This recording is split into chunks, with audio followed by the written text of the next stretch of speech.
Everyone नमस्ते मेरो प्यारो प्यारो भ्युअर्सलाई प्रियाको किचनमा स्वागत छ। मैले अहिले चाहिँ अब चाडबाडमा भएको जुन फलफुलहरू छ त्यसैको रेसिपी लिएर आइरहेको छु।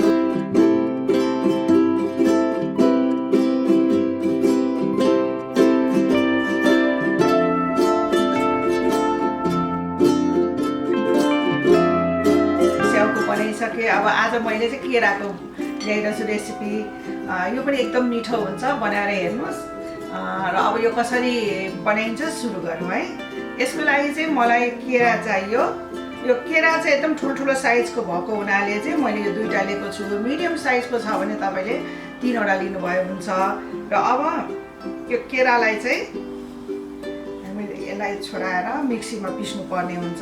यो केरा चाहिँ फेरि तपाईँलाई यो यस्तो गलेको केराहरू भए पनि केही हुँदैन, यही गलेकै केराको झन् राम्रो हुन्छ।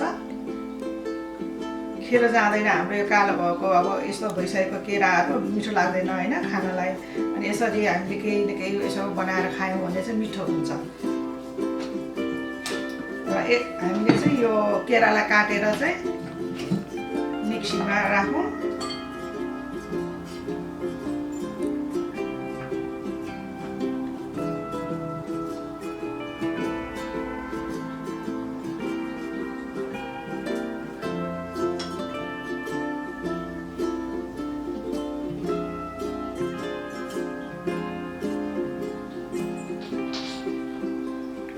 केरा पनि काटौँ। यसलाई तपाईँहरूले फोर्कले मिलाउनु भए पनि हुन्छ, तर मिक्सीमा एकैचोटि पिस्दाखेरि सजिलो हुन्छ।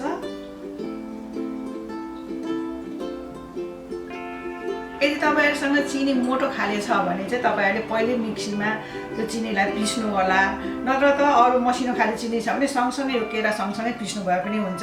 त्यसैले मैले चाहिँ यो मसिनो खाले चिनी लिएको छु। यसमा चाहिँ मैले 1/3 कप लिएको छु यो चिनी, किनकि अब केरा त्यसै पनि गुलियो हुन्छ होइन। अनि अब चिनी धेरै हाल्नु जरुरी छैन। यदि तपाईँहरूलाई अब अलिक गुलियो खानुहुन्छ भने चाहिँ 1/2 कप राख्नुभयो भने ठिक्क हुन्छ। यसको लागि यो यसमा राखिदिउँ। र अब यसलाई मिक्सीमा पिसौँ।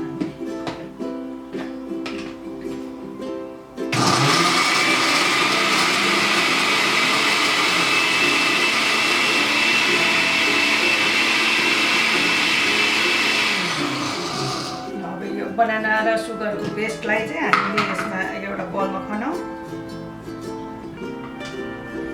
तपाईँले सुगरलाई पछि राख्नु भए पनि हुन्छ। यो चाहिँ तर मिक्सीमा हालेर एकैचोटि गरिदियो भने राम्रोसँग मिसिन्छ। अब यसमा राख्नको लागि चाहिँ हामीलाई मैदा चाहिन्छ। मैदा मैले 1 कप लिएको छु। यो यसमा राखिदिउँ। यसलाई मिलाउँदै जाउँ अलिअलि गर्दै।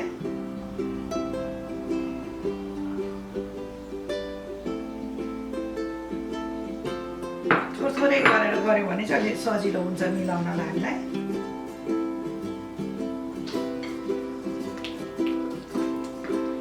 यसको लम्सहरू हटाइदिनुपर्छ।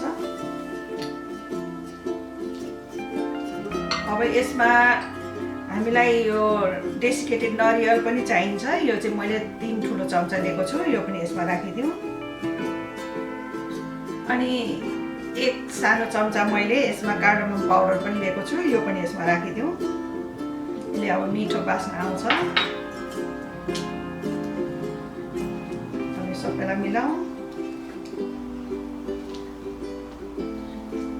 र अब यसमा लास्टमा हामीलाई चाहिँ बेकिङ पाउडर पनि राख्नुपर्ने हुन्छ। यो चाहिँ मैले 1/4 चम्चा लिएको छु। यो पनि यसमा राखिदिउँ। मिक्स गरिदिउँ।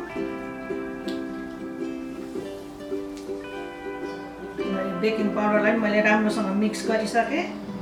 अब हामीलाई चाहिँ तेल तताउनु पर्ने हुन्छ।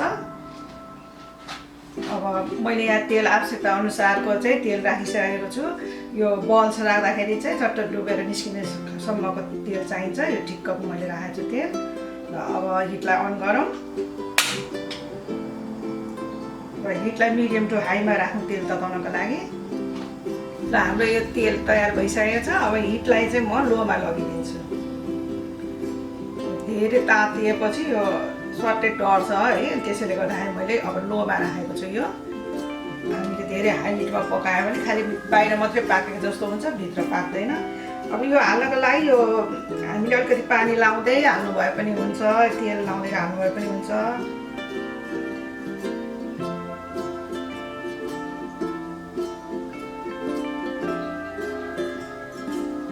एउटा कुनै चम्चाले राख्नु भए पनि हुन्छ, हातले राख्नु भए पनि हुन्छ।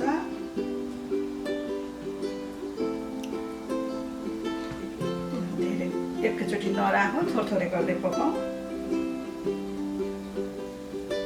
अब हिटलाई चाहिँ मिडियममा गर्नु।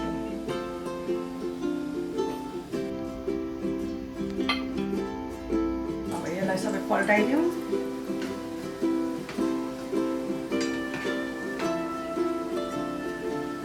मैले तपाईँहरूलाई आज के बनाउँछु भनेर त भनेको थिइनँ र अब यो मैले के बनाएँ ल हेर्नुहोस्, यो बनाना बल्स बनाएको हो। बनानाको हामीले यस्तो बल्स पनि बनाएर खान सक्छौँ।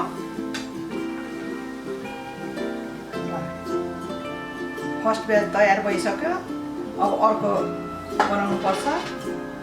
अब यस्तै गरेर सबै बनाउँदै जाउँ। अलिकति हातमा पानी लगाउने अनि राख्दै जाउँ।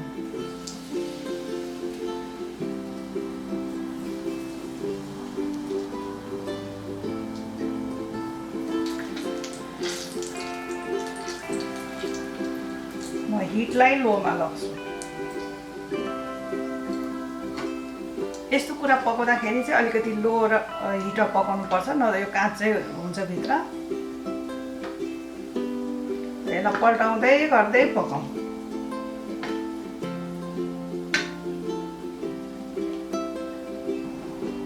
यस्तो मजाको बास्ना आइरहेछ। बनाना, कार्डमम पाउडर सबै मिक्स गरेको एकदम मजा आइरहेछ बास्ना।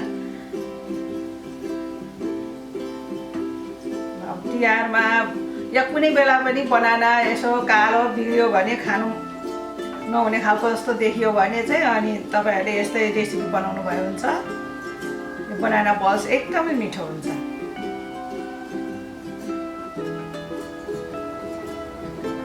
यो सानै आगोमा नि हेर्नुहोस् कति छिटो पाकिसक्यो।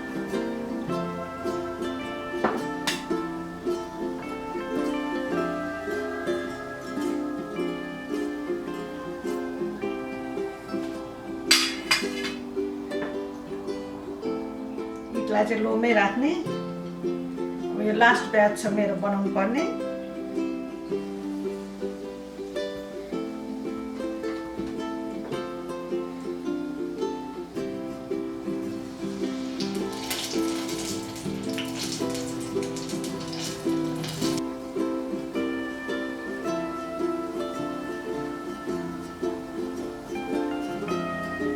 सानो आगोमा बिस्तारै पाक्न दिनुपर्छ हामीले यो बल्सलाई।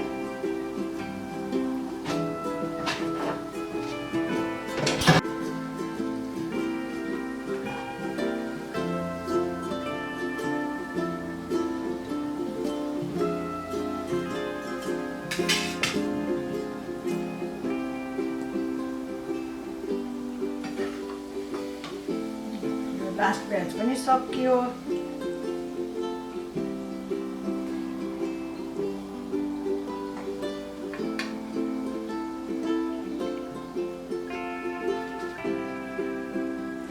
हिटलाई अफ गरिदियो र अब म सर्भ गर्छु है। र मैले बनाना बल्स तयार गरिसकेको छु। कस्तो लाग्यो तपाईँहरूलाई? हेर्नुहोस् कस्तो राम्रो भएको छ। सानो आगोमा पकाउनु पर्छ नि, यस्तो हुन्छ। एकदमै भित्रसम्मै पाक्छ, खाँदा पनि एकदम मिठो हुन्छ। तपाईँहरूले पनि यस्तै गरेर बनाउनु होला। तपाईँहरूलाई मेरो यो रेसिपी मन पर्यो भने मलाई लाइक, कमेन्ट र सब्सक्राइब गरिदिनु होला। यस्तै गरेर म फेरि अरू नयाँ रेसिपीहरू लिएर आउनेछु। त्यति बेलासम्मको लागि बाई।